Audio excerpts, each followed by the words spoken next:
नमस्ते। आज जिस कहानी की हम बात करने वाले हैं, यकीन मानिए वो आपको शायद रात में सोने ना दे। ये कहानी है रंगपारा स्टेशन की, एक ऐसी जगह जहां एक रात कुछ ऐसा हुआ जिसे कोई चाहकर भी नहीं भूल सकता। तो चलिए सीधे चलते हैं उस खौफनाक रात में। और कहानी की शुरुआत ही देखिए, पहली लाइन ही रोंगटे खड़े कर देती है। लिखा है, जितेन ने कभी भूत प्रेतों में विश्वास नहीं किया, लेकिन उस रात एक सुनसान रेलवे प्लेटफॉर्म पर कुछ बहुत पुराना और अमानवीय उसका इंतजार कर रहा था। सोचिए, ये सिर्फ कहानी की शुरुआत नहीं है, ये तो एक तरह की चेतावनी है। तो कहानी का जो मेन कैरेक्टर है उसका नाम है जितेन। कोई 40 साल का आदमी जो लॉजिक पर चलता है, भूत प्रेत इन सब चीजों को नहीं मानता, लेकिन उसकी ये सारी सोच, सारा लॉजिक उस रात हिलने वाला था जब उसने रंगपारा के उस वीरान स्टेशन पर कदम रखा। और बस यहीं से हकीकत और वहम के बीच की जो पतली सी लाइन है ना, वो मिटना शुरू हो जाती है। अब जरा उस माहौल को इमेजिन कीजिए। रात के लगभग 12 बज रहे हैं। जगह है रंगपारा का एक सुनसान सा गांव का स्टेशन। वहां कोई स्टाफ नहीं है, कोई दूसरा मुसाफिर नहीं है, बस एक अजीब सी खामोशी है जो कानों में चुभती है।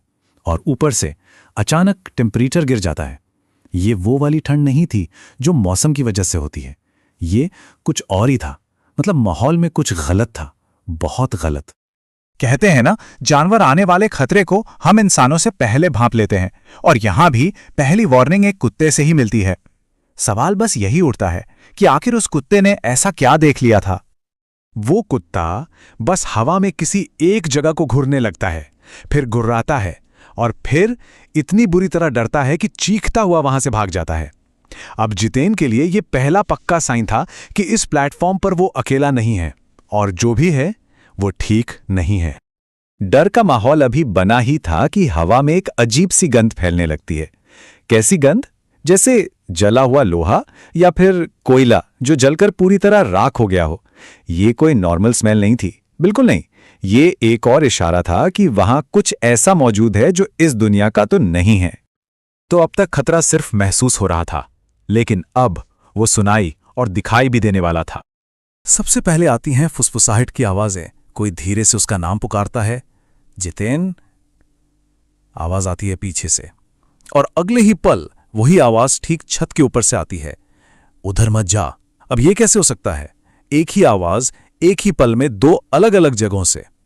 ये तो फिजिक्स के सारे नियम तोड़ रहा था। साफ था जो भी चीज थी वो इंसानी दुनिया के नियमों से बिल्कुल परे थी।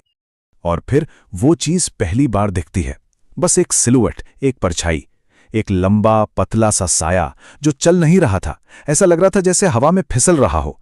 उसके हाथ पैर इतने लंबे थे, मतलब नॉर्मल नहीं थे, और उसका सिर एक तरफ अजीब ढंग से झुका हुआ था। ये किसी इंसान का शरीर हो ही नहीं सकता था। और पलक झपकते ही जैसे वो साया दिखा था, वैसे ही अंधेरे में घुल गया, गायब। अब जितेन और भी ज्यादा कंफ्यूज और डरा हुआ था। क्या उसने सच में कुछ देखा, या ये सब उसके दिमाग का खेल था? अब टेंशन और बढ़ रही है।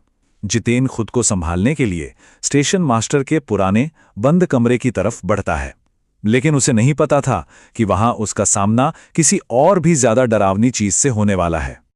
उस बंद दरवाजे के पीछे से कुछ अजीब आवाजें आ रही थी। पहले कुछ खिसटने की आवाज, जैसे कोई भारी चीज खींच रहा हो। फिर किसी के सांस लेने की आवाज, ठंडी भारी सांसें। और तभी दरवाजे पर जोर से एक थप्पड़ पड़ता है, और उसके बाद कोई दरवाजे को खरोचने लगता है, धीरे धीरे, बहुत धीरे धीरे, जैसे मजा ले रहा हो। जितेन वहीं जम गया था। जितेन घबराकर जैसे ही पीछे पलटता है, वो साया फिर से वहां खड़ा था, पटरियों पर।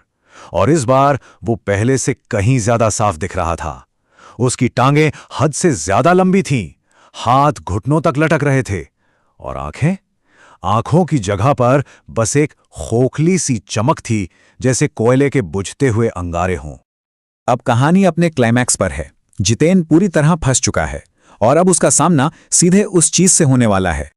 जितेन को अचानक महसूस होता है कि कोई बिल्कुल उसके पीछे खड़ा है, और एक ठंडी सी आवाज उसके कान में फुसफुसाती है, पीछे मत मुड़ना जितेन, वरना मैं दिख जाऊंगा। ये लाइन रूह कंपा देने के लिए काफी है। और ठीक इसी पल जितेन वो गलती कर देता है जो उसे कभी नहीं करनी चाहिए थी। वो पीछे मुड़ जाता है। एक ऐसा फैसला जिसने उसकी पूरी जिंदगी बदल दी। जो चेहरा जितेन ने देखा उसे शायद ही कोई शब्दों में बता सकता है। उसका जबड़ा बहुत नीचे लटका हुआ था, दांत जलकर काले हो चुके थे, उसकी चमड़ी सूखी फटी हुई मिट्टी जैसी थी और आंखें, उनमें हल्की लाल रोशनी चमक रही थी। ये एक ऐसा मंजर था जो किसी भी इंसान को दिमागी तौर पर खत्म कर सकता है। अब यहां से शुरू होती है जितेन की जान बचाने की भागदौड़ और उस जिन का वो आखिरी वादा जो दरअसल एक श्राप था। जितेन अपनी पूरी ताकत से भागता है, लेकिन वो चीज वो हर पल झपकने पर उसके और करीब आ जाती है। वो बाहर निकलने वाले गेट की तरफ भागता है, लेकिन वो भारी भरकम लोहे का गेट अपने आप जोर से बंद हो जाता है। अब जितेन के लिए भागने का कोई रास्ता नहीं बचा था। और तभी वो जिन अपना आखिरी वादा करता है। वो कहता है, आज मैं छोड़ रहा हूं, लेकिन तू अकेला नहीं जाएगा। ये सिर्फ एक धमकी नहीं थी, ये एक श्राप था, एक ऐसा श्राप जो उस रात के साथ खत्म नहीं होने वाला था। तो क्या कहानी यहां खत्म हो गई? नहीं, बिल्कुल नहीं। असली खौफ तो असल में उस रात के बाद शुरू हुआ। जितेन ने जो देखा था उसकी कीमत उसे अभी चुकानी बाकी थी। उस खौफनाक रात को अब 3 महीने हो चुके हैं। दिन तो जैसे तैसे कट जाता है, लेकिन रातें जितेन के लिए एक जीता जागता जहन्नुम बन चुकी हैं। हर रात एक ही रूटीन है। जैसे ही घड़ी में 3 बजते हैं उसका फोन वाइब्रेट होता है, एक अननोन नंबर से एक नया मैसेज, और ये सिलसिला हर रात चलता है। वो इससे भाग नहीं सकता। और उस मैसेज में हर बार सिर्फ एक ही सवाल लिखा होता है, जितेन, देख लिया था ना? ये एक सवाल उसे हर रात उसी खौफनाक चेहरे की, उसी स्टेशन की याद दिलाता है। एक ऐसा डर जिसका कोई अंत नहीं है, कोई जवाब नहीं और शायद कोई छुटकारा भी नहीं।